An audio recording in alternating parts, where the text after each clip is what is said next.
thank you very much for coming to support us as well. So, without further ado, we have Quintessential Brass. Thank you.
King Cotton. That's one of my personal favorites. The one we played, by the way, was Hands Across the Sea. That's a good one. Yeah, very, very good. Procession.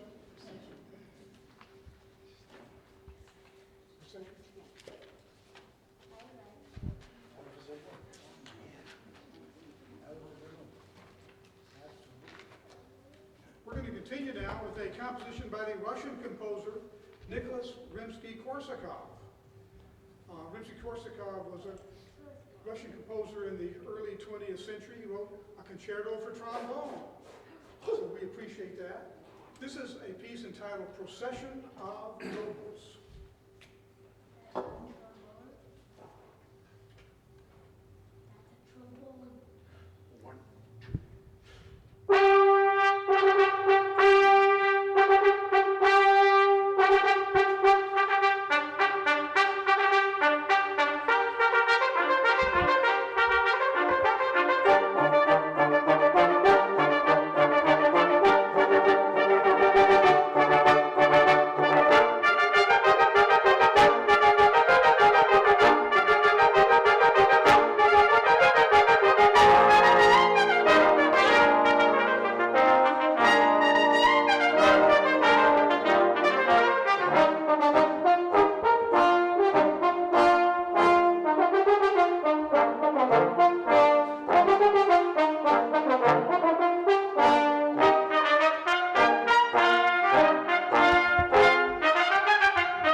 something completely different now and play a tune that was composed by Edward Van Halen. What's so funny about that? Yeah, it is pretty funny. Eddie Van Halen was a virtuoso guitar player, also wrote songs for his band Van Halen. And he wrote this song, Eddie Van Halen did, and the band really did not want to play it. And finally he convinced them to do it. It turned out to be a big hit for them. And ironically, he did not play guitar on this song. He played keyboard. This is the tune entitled Jump. How did he get his title? Something to do with Count Basie.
continue now with a composition by Elmer Bernstein.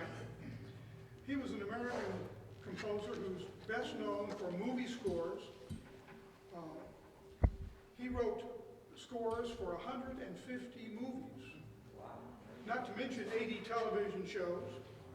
Some of the movies that you may know that he wrote the music for include The Ten Commandments in 1956, The Magnificent Seven in 1960, To Kill a Mockingbird in 1962, Animal House in 1978. There's a versatile composer for you. Ghostbusters in 1984. And in 1967, he won an Oscar for his score to the movie Thoroughly Modern Millie. We're going to do now an arrangement of his movie score, The Magnificent Seven.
list all of the movies that Bernstein composed for, but I think one of my personal favorites was a World War II film about a prisoner camp called The Great Escape. And I think he did that one. I'll have to look it up tonight on Wikipedia. But that was great. The Magnificent Seven, that's a great one. I'm still talking?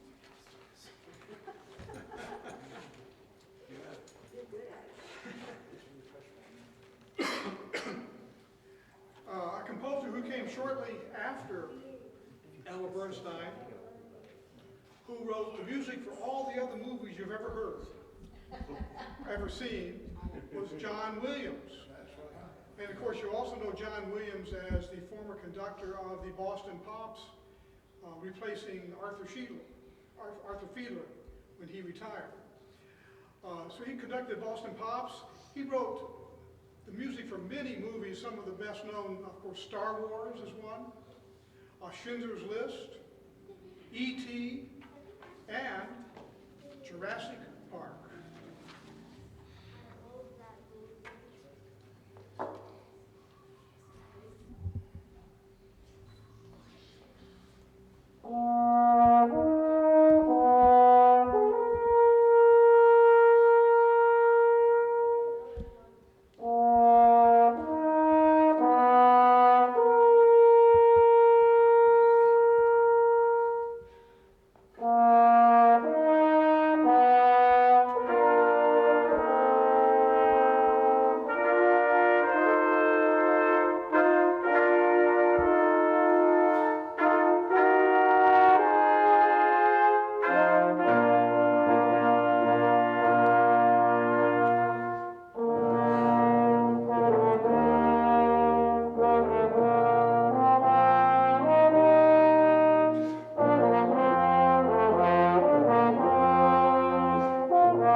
John Williams having pretty much covered most of the other movies, there were still a few other very wonderful movie composers, and one of them was Alan Silvestri. He wrote some beautiful scores for, I think you remember the movie Back to the Future, and that had a lot to do with time travel, something, a very popular theme nowadays. And also he wrote for the Predator movies. Now they were a series of movies. The first one came out by starring Arnold Schwarzenegger. Basically these alien people coming down to hunt, and but they would travel through time as well, so that was another big thing.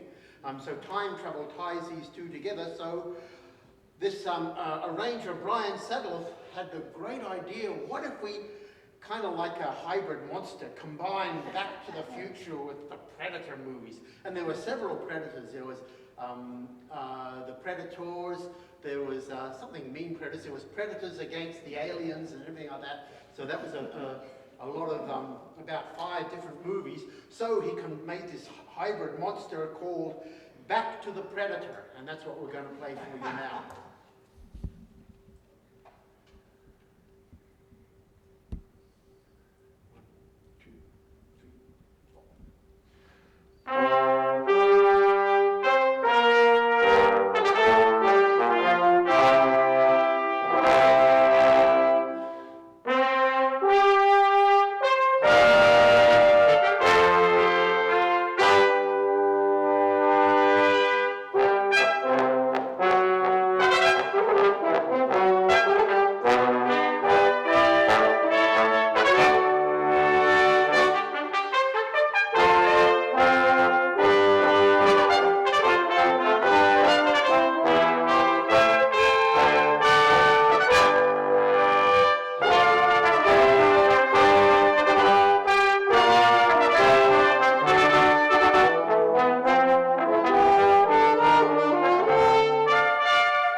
was originated in Aspen, Colorado, a few years before that, 2015, at the BTI conference, which was a conference in which a bunch of arrangers, composers would get together and start to write music that they would try and sell to different artists for that upcoming year's Billboard Hot 40 and Top 100.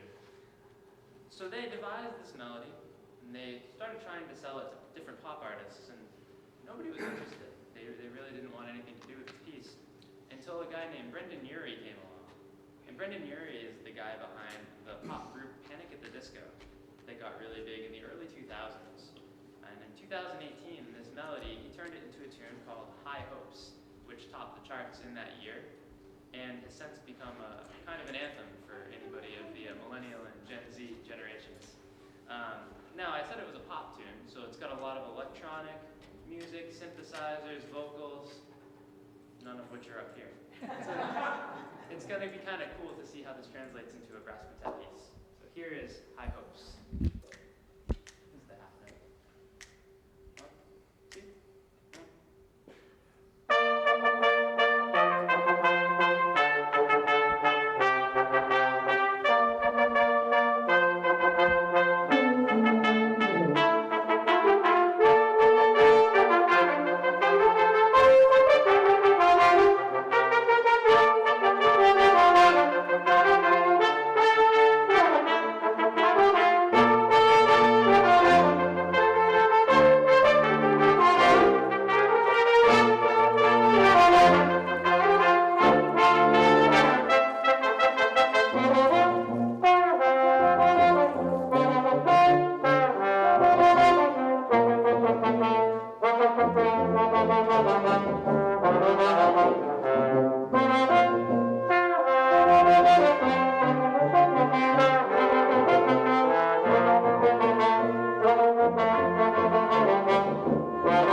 Well, nothing will shatter the mood of a library like disco.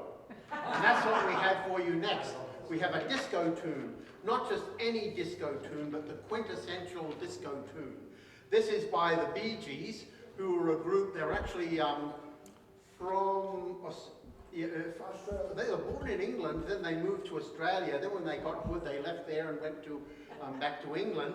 And they started this band, which was it lasted for decades and decades. And it was the Gibbs brothers, Barry Gibb, Robin Gibb, Maurice Gibb, and this was from a movie called Saturday Night Fever. You know, starring John Travolta and stuff like that. And this tune, Staying Alive, is what was the main tune that everybody remembers from that. And as I said, this was the quintessential disco tune of that era. And this is an arrangement by Zeb Skelly. And we are the Quintessential Brass, so we're playing the quintessential disco tune in a library for you. 1, 2, 3.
something by a group that was it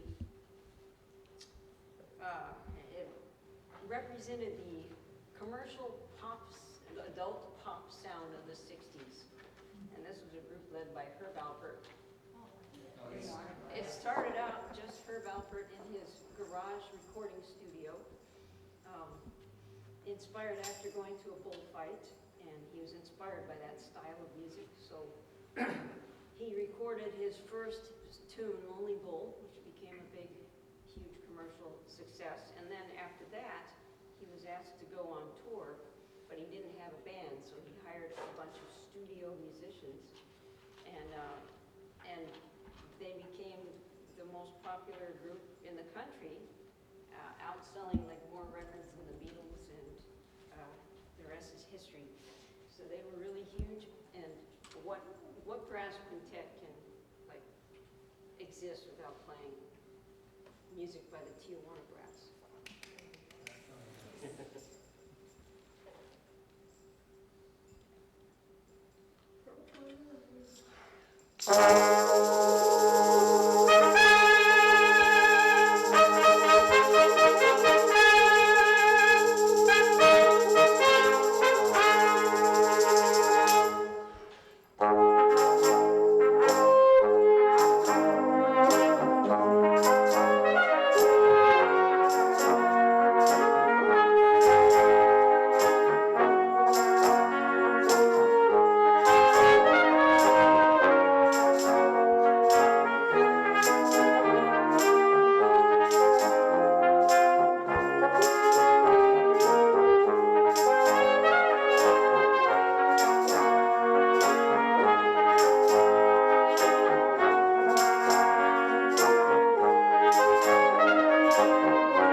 Tambourine.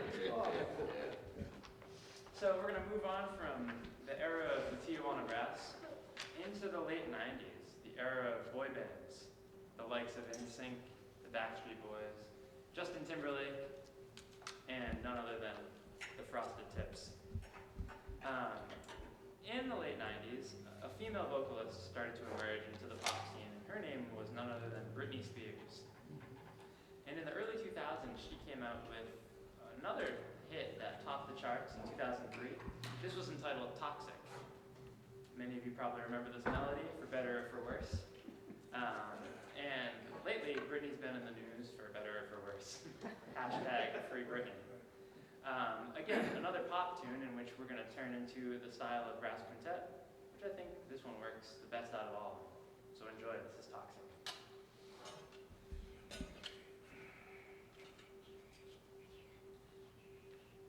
One, two, three, four.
And now we'll take a breath and go to one of my favorite periods of music, the big band era. This is the era of wonderful musicians, wonderful composers, wonderful audiences, and such wonderful singers. And it was a really high level of popular music at that time. And this is a big band montage too. There must be a one somewhere. Anyway, but it's arranged by Paul Chauvin. And this includes a lot of the most famous tunes from the big band era. We're going to start off with Woody Herman's Wood Chopper's Ball, and then go into Pres Prado's Cherry Pink and Apple Blossom White, and then into the great Artie Shaw's, not his theme song, but one of his main tunes, Begin the Begin. And then we're going to go into Opus 1, and it's going to finish with a beautiful, lovely ballad appropriately titled Dream. So please enjoy this big band montage too. And we'd like to thank all of you for coming out tonight. I know it's been a while since we've had live music here, and we are just now this summer beginning to play again, which we're thankful for, and we're hoping that things allow us to continue to do that. And this will be our last tune, and again, thanks very much for coming out. 1, 2, 1, 3.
Thank you.